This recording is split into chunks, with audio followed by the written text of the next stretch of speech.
My name is Nick Brand. I'm the Director of Corporate Programs at the Chicago Council on Global Affairs, and thank you all for joining us this evening.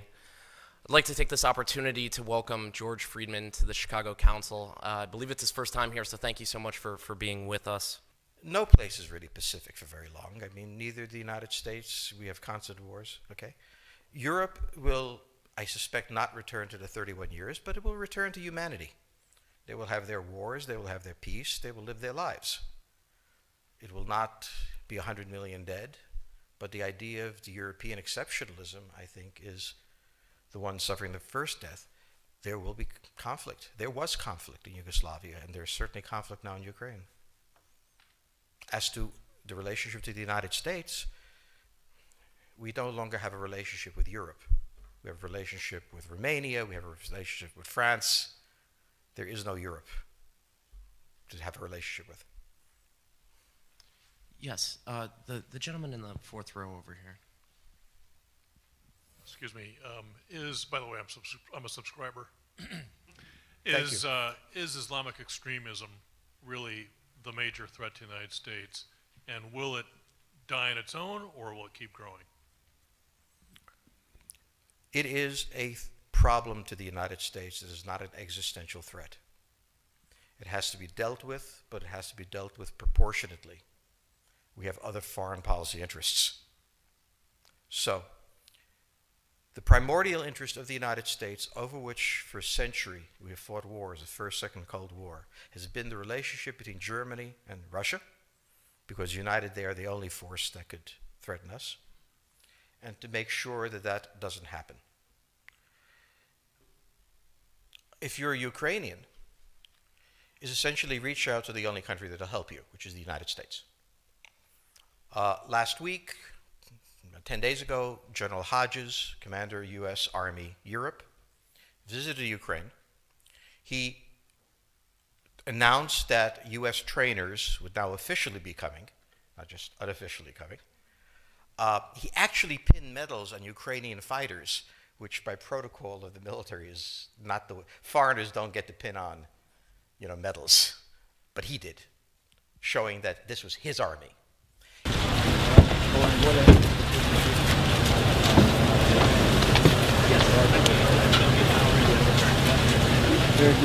Дуже радий вас зустріти. Бригадний генерал Куц, він головний лікар всіх сухопутних військ США в Європі. Заступник начальника центру з клінічної роботи, з лікувальної роботи. Deputy Commandant. Вам за те, що ви дозволили нам відвідати вас. Вибачте ще раз, що ми перебили вам ваш час. This is the symbol for U.S. Army Europe. Це є знак сухопутних військ США в Європі. And on the back it says presented for excellence. І на звороті там сказано, що вручено особисто головнокомандуючим сухопутних військ США в Європі за високі досягнення, за чудову підготовку. Okay. I'm proud of your service for your country. Я горжуся вами, горжуся вашою службою на благо свого народу і своєї держави. He then left, and in the Baltics announced that the United States would be pre-positioning armor, artillery, and other equipment in the Baltics, Poland, Romania, and Bulgaria, which is a very interesting point. So the United States, and now yesterday the United States announced that it would be sending weapons. Tonight, of course, they denied it, but they are. The weapons will go. In all of this, the United States has acted outside the context of NATO. Because NATO has to have a 100% vote. Any one country can veto anything. And the Turks will veto it just for giggles. The point is that the United States is prepared to create a cordon sanitaire around Russia. Russia knows it. Russia believes that the United States intends to break the Russian Federation. I think that, as Peter Lorre put it, we don't want to kill you, we just want to hurt you a little bit. Either way, we are back in the old game. And if you go ask a Pole or a Hungarian or a Romanian, they live in a totally different universe from a German. And they live in a totally different universe from a Spaniard. So there is no commonality in Europe. But if I were a Ukrainian, I would do exactly what they're doing. Try to draw the Americans in. The United States has a fundamental interest. It controls all the oceans of the world. No power has ever done that. Because of that, we get to invade people and they don't get to invade us. It's a very nice thing. Maintaining control of the sea and control of space is the foundation of our power. The best way to defeat an enemy fleet is to not let it be built. The way the British managed to make certain that no European power could build a fleet was to make sure the Europeans were at each other's throats. The policy that I would recommend is the one that Ronald Reagan adopted toward Iran and Iraq. He funded both sides so they would fight each other and not fight us. This was cynical. It was certainly not moral. It worked. And this is the point. The United States cannot occupy Eurasia. The moment the first boot sets the ground, the demographic differential is we are totally outnumbered. We can defeat an army. We cannot occupy Iraq. The idea that 130,000 men would occupy a country of 25 million, well, the ratio in New York of cops to citizens was greater than we had deployed in Iraq.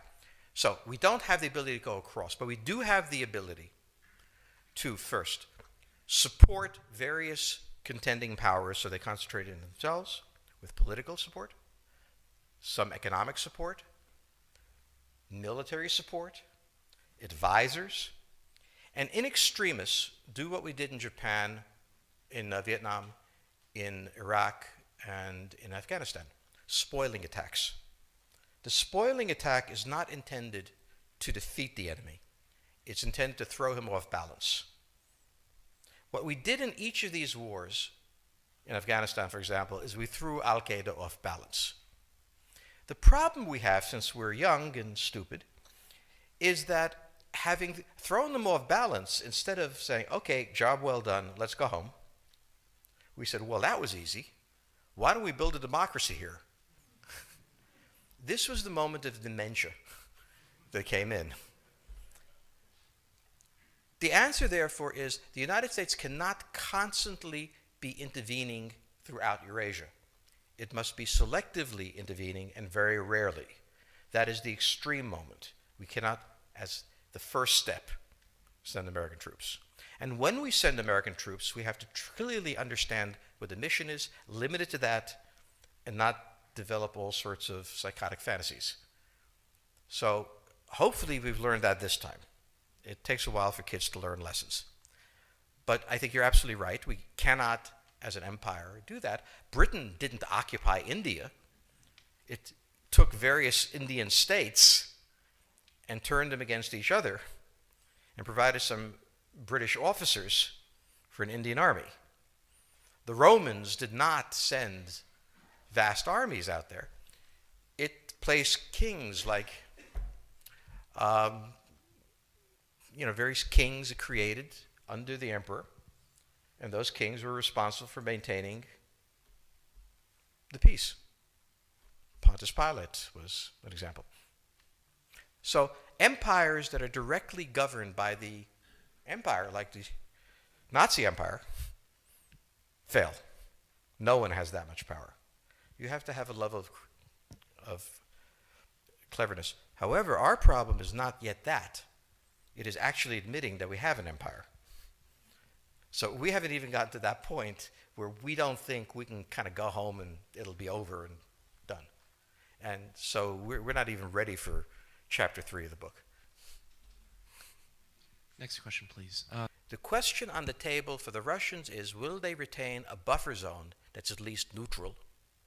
Or will the West penetrate so far into Ukraine that they're 70 miles away from Stalingrad and 300 miles away from Moscow?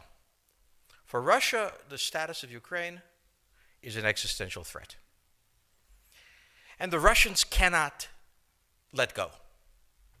For the United States, in the event that Russia holds onto the Ukraine, where will it stop? Therefore, it's not an accident that General Hodges, who's been appointed to be blamed for all of this, is talking about prepositioning troops in Romania, Bulgaria, Poland, and the Baltics.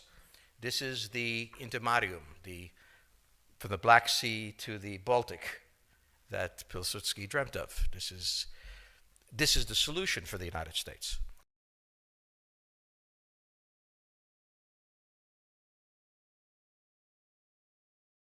The issue to which we don't have the answer is, what will Germany do?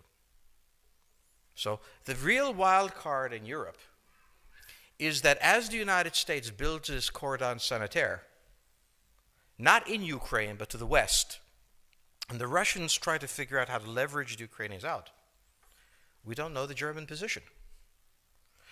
Germany is in a very peculiar position. Its former Chancellor, Gerhard Schroeder, is on the board of Gazprom. They have a very complex relationship to the Russians. The Germans themselves don't know what to do. They must export. The Russians can't take up the export. On the other hand, if they lose the free trade zone, they need to build something different. For the United States, the primordial fear is Russian capital, Russian technology, German technology and German capital, Russian natural resources, Russian manpower, as the only combination that has for centuries scared the hell out of the United States. So how does this play out? Well, the U.S. has already put its cards on the table. It is the line from the Baltics to the Black Sea.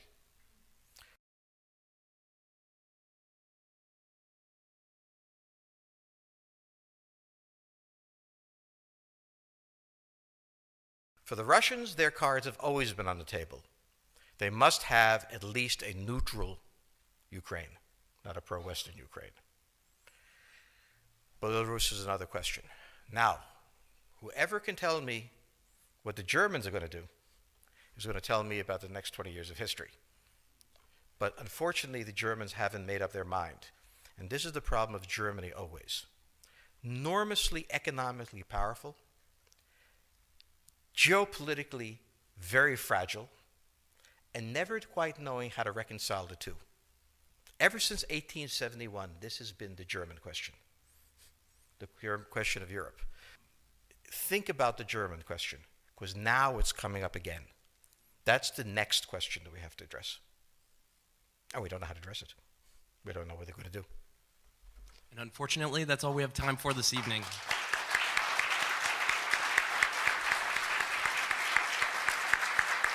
Thank you so much. Thank you so much, George Friedman. He'll be signing copies of his book in the rear of the room. Thank you as well to the Chicago Club for co-sponsoring this evening. Good night.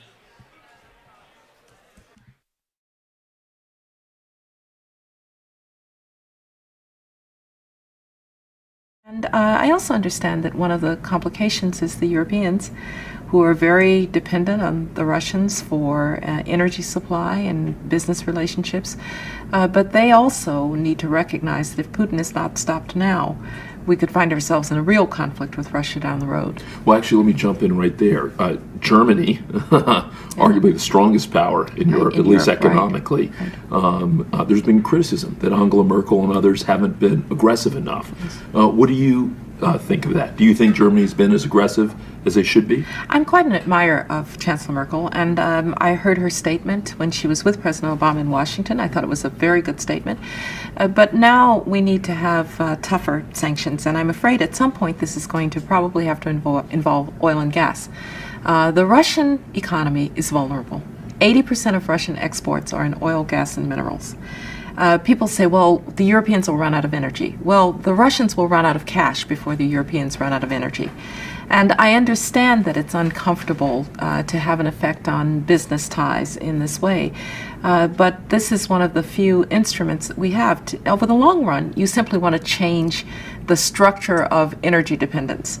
You want to depend more on the North American energy platform, the tremendous bounty of oil and gas that we're finding in North America. You want to have pipelines that don't go through Ukraine and Russia. For years, we've tried to get the Europeans to be interested in different pipeline routes. It's time to do that.